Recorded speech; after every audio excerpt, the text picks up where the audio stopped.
Bom, e depois chegámos a uma altura onde julgo que começámos também a perceber que estávamos a atingir um limiar diferente. Nós, em 87, organizámos aqui em Portugal um colóquio internacional de estudos, chamámos Tecnologia e Liberdade.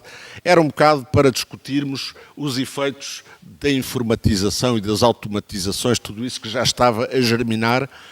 E aí já o nosso grupo e a maior parte dos grupos estrangeiros com quem tínhamos boas relações, eu participei em muitas reuniões tipo cultural e outras científicas mesmo, no domínio da história, da sociologia, sobretudo, portanto, a composição social desses nossos interlocutores no estrangeiro era esmagadoramente gente da universidade, e, portanto, aquela componente que nós ainda tínhamos cá em Portugal um bocadinho, os restos, os idosos do anarcossindicalismo,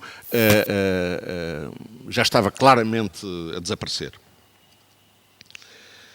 E portanto, esse colóquio que aqui organizámos deu-me a mim, pelo menos, um pouco a sensação de que a nossa iconoclastia, de certa maneira, a nossa vontade de discutir tudo, inclusivamente, evidentemente, alguns dos aspectos-chave do ideário anarquista.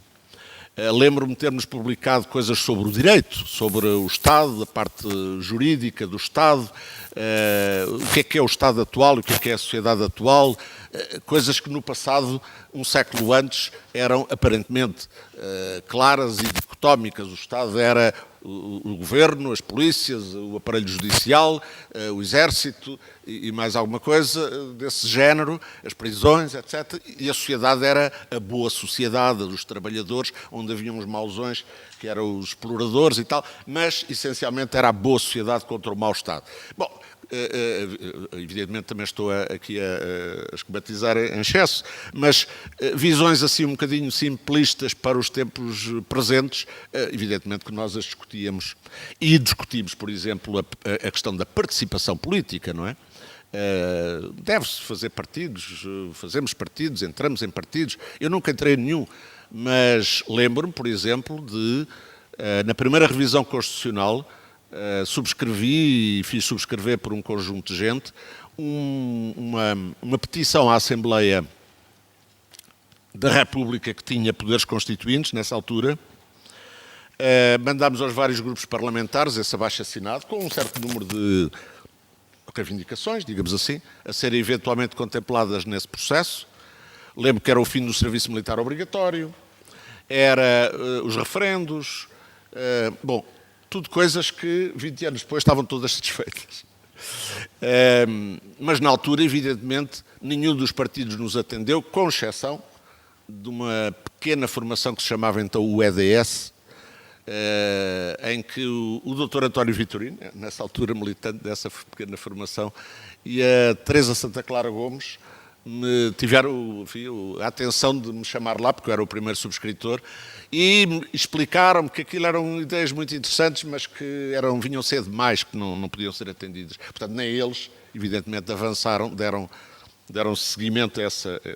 Bom, isto para dizer um bocado da nossa iconoclastia e a sensação que eu tive depois desse último grande contacto internacional foi de que os nossos amigos estrangeiros, alguns deles excelentes em várias áreas, no pensamento, nas publicações, etc., achavam que nós estávamos a pôr em causa, digamos assim, o último público que podia ler um pouco as nossas coisas, rotuladas de anarquistas ou libertárias, e que eram os militantes mais ativos, não é? Já não os antigos operários, os antigos sindicalistas, mas os jovens e os revoltados dos grupos de hoje, entre eles anarcopunks, por exemplo. Bom, essa foi uma preocupação que realmente, seguindo aquela recomendação do Leo Ferré, reivindica e eventualmente deseja para outros, mas não imponhas nem procures atrelar ninguém a ti, que não me interessava. E penso que foi a guerra do Iraque, a primeira guerra do Iraque, 91, que foi o teste, digamos assim, para o grupo, que nessa altura ainda teria uma vintena de pessoas, colaboradores, manifestar as suas divergências internas, a propósito disto ou daquilo, e nomeadamente a propósito dessa guerra. Portanto, a revista decidiu suspender. Decidiu suspender e achámos que talvez ela viesse a poder ser reativada. Portanto, não quisemos acabar completamente.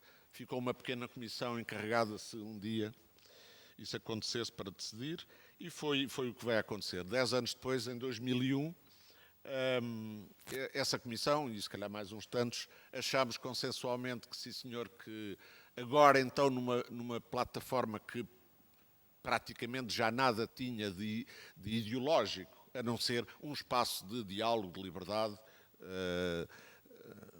embora evidentemente façamos uma leitura dos originais que nos chegam e não publicamos qualquer coisa, não é? Quer em termos de qualidade, quer porventura mesmo em termos do conteúdo. Ou seja, há sempre um assentimento que estas pessoas, enfim, uma rede de conselheiros de redação, digamos assim, dão luz verde, não é?